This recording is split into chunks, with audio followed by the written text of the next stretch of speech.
Earlier we said that the only way to really understand which phase of arousal a person is in is by having experience with that person in which we have tested their responsiveness to certain interventions.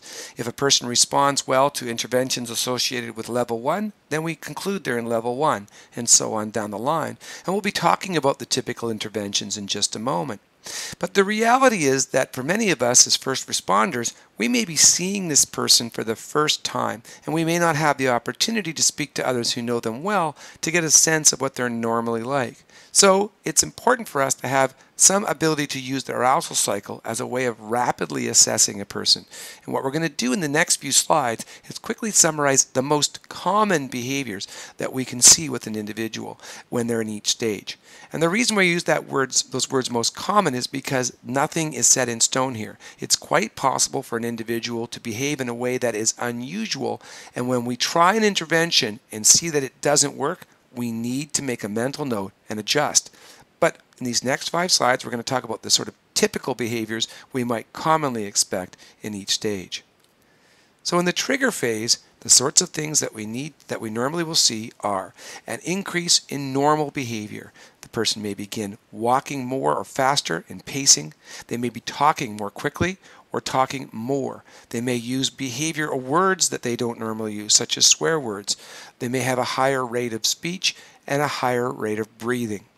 They may have overt, mild emotional behavior, such as whiny voices or any change in pitch in their voice, increased voice volume, a tense facial expression, being on the verge of tears, having a red face, having things like evident muscle tension in their face, their jaw, their neck. Some people get a bulging vein. We've talked about all of those things.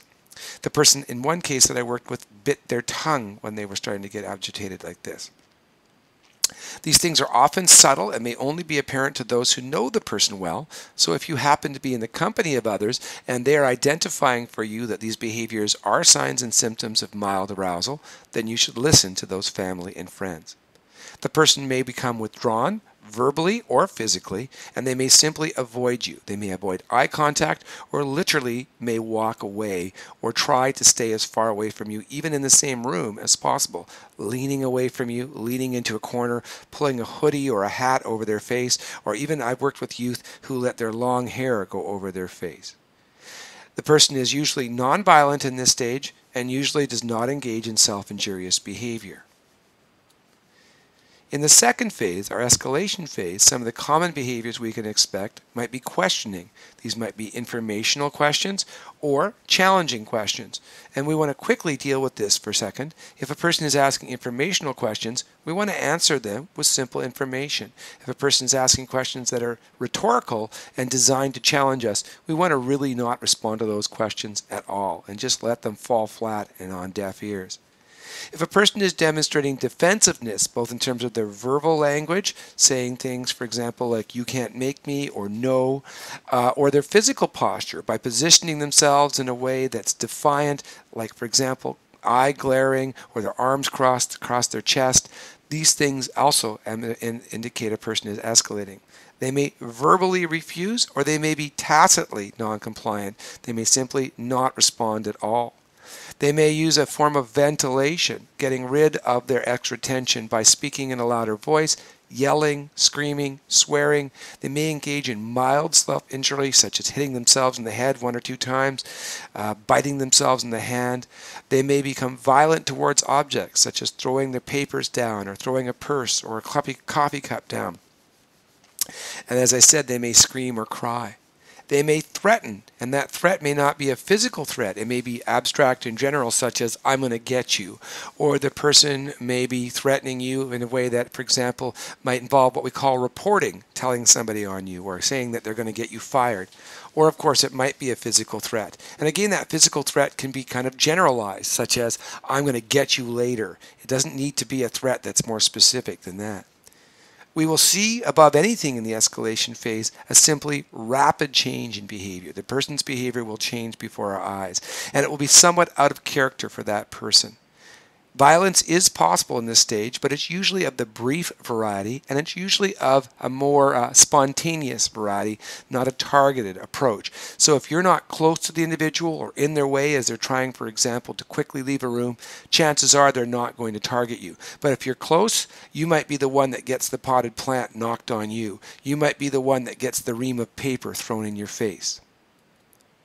Crisis phase, on the other hand, is now a time when a person's behaving completely out of their character. And even if you don't know this person, they might seem to you to be very strange or very far away from what we might typically expect of a person in a social scenario.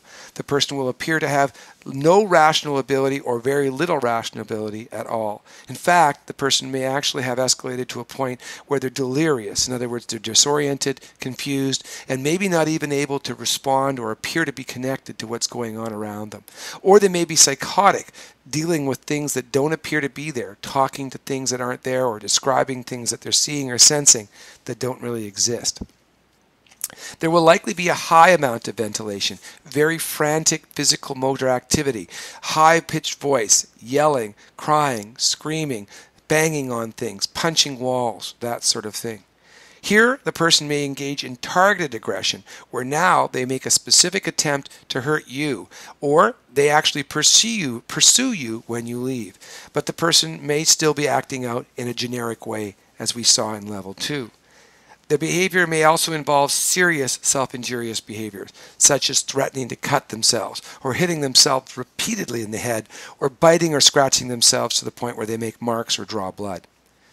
One of the biggest signature behaviors that I look for here is that people who might normally be considered as allies are actually perceived as threats by the individual. They don't want any interaction with any person. They tell every person, including their usually closest friends, to shut up or F off or leave me alone. And everything that they say sort of screams this type of get away from me behavior.